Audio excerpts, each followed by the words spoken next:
Hi, my name is Maddie DiCarlo and welcome to my channel.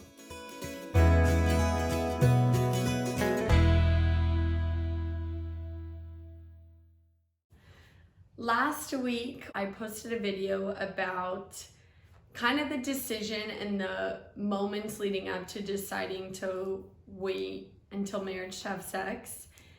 And I promise there's a video coming about just a part 2 almost of that, but it's not ready. I don't have clarity from the Lord to speak on it yet, so just wait while I wait. But with that being said, I kind of was looking over old journals and everything, and the journal entry, more the sermon I listened to that really changed the course of my single life to my dating life, I found those notes. So I wanted to kind of touch on those notes. A little backstory of me and Tristan.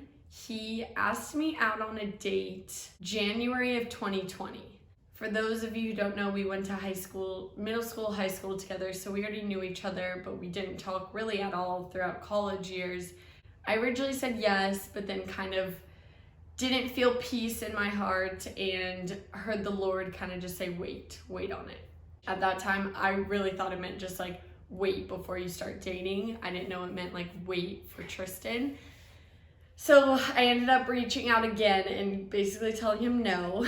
Poor guy, what a trooper. We didn't really talk from January until August. Long story short, I saw him out when we were surfing. It piqued my interest again. I was like, oh, Tristan, like, I don't know if he's still single, yada, yada, yada. Basically, I was super interested because he was so chill that I was almost like, he wasn't trying to get my attention. Like, why is that? Now I'm intrigued. So that's how it started. But I wasn't sure, how do I rekindle this whole date? How do we make this happen again? So that entire night, I was like so torn on like, do I reach out to him? I'm too scared. What if he has a girlfriend? He made a little comment when we were surfing that like, oh, me and my girlfriend, which he ended up was just being funny as if like he didn't have a girlfriend. That probably doesn't make sense. But I was confused if he was in a relationship or not. So I was going back and forth, but I was like, oh my goodness, like, did I lose this opportunity? So I went to the beach, San Clemente again. We love San Clemente. The next morning and watched a sermon. And the main point that stuck out to me was overthinking. Overthinking will paralyze you in whatever you do. It is so toxic in the way that your mind goes back and forth in circles that it physically makes you stop doing anything you're supposed to do. When God gives you a purpose or a plan in life and you overthink those decisions, you're never going to get to his purpose because you are stopped physically, like in the middle of the road. It's the same idea. God can, no, rewind.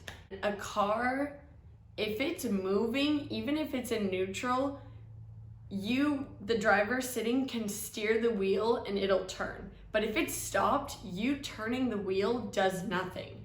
And that's kind of how God sees us. Like, as long as we're walking with intention to be walking in his purpose, he can steer us and direct us in the correct place.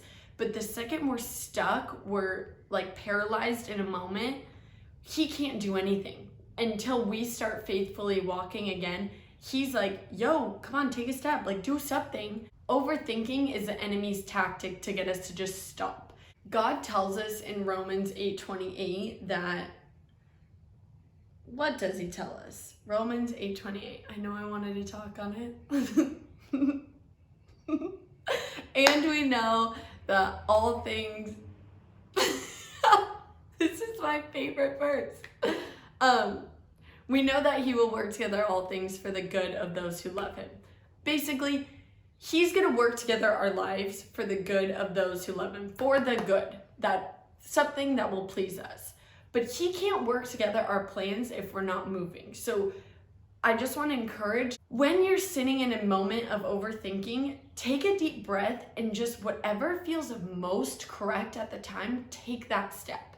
Walk that walk, do that thing, take that job, and God if you keep praying and keep your eyes fixed on him, he will work it out for the better. There's no right or wrong way in God's eyes. It's just, are you seeking my presence? Are we in relationship? If that's that, then he's going to work it all together. The hard thing with that is when you are overthinking, I'm sure your brain comes up with many valid reasons why you should or shouldn't do something.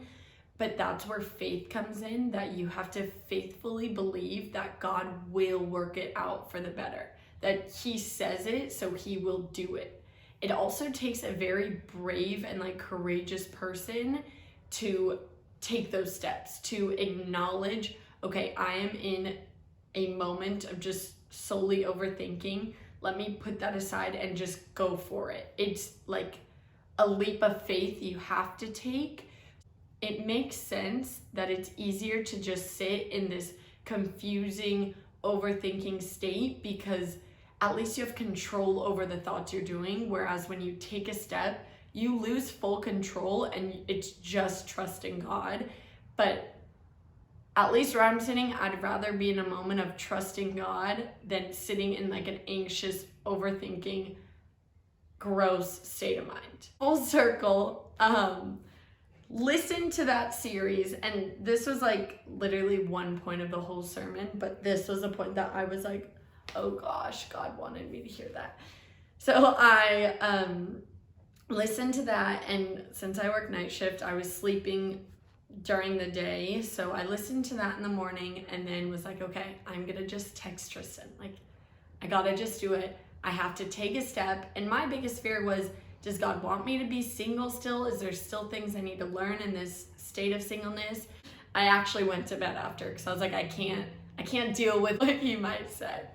He ended up calling me right after, which all honestly, I saw the call coming and I just put my phone down and was like, nope, I can't handle it right now. Slept for a few hours and then woke up and called him, and obviously the ring's on my finger. It worked out. Imagine what my life would be like if I didn't take that step of faith. If I just stood in that moment of overthinking and overanalyzing and just decided, you know what, I'm safer not reaching out. I'm just not going to do it. My life would be drastically different if I didn't take that step of faith. So just want to encourage you, what step of faith do you need to take? What thing in your life are you overthinking? Release that and just take a step. Keep walking, keep moving, and it'll all work out in the grand scheme of things. Thank you for watching. Please like my videos, subscribe to my channel, and if you have any ideas of what you want to hear from me, leave a comment of recommendations. If not, I hope you have a good week, and I will be back next week. Thank you.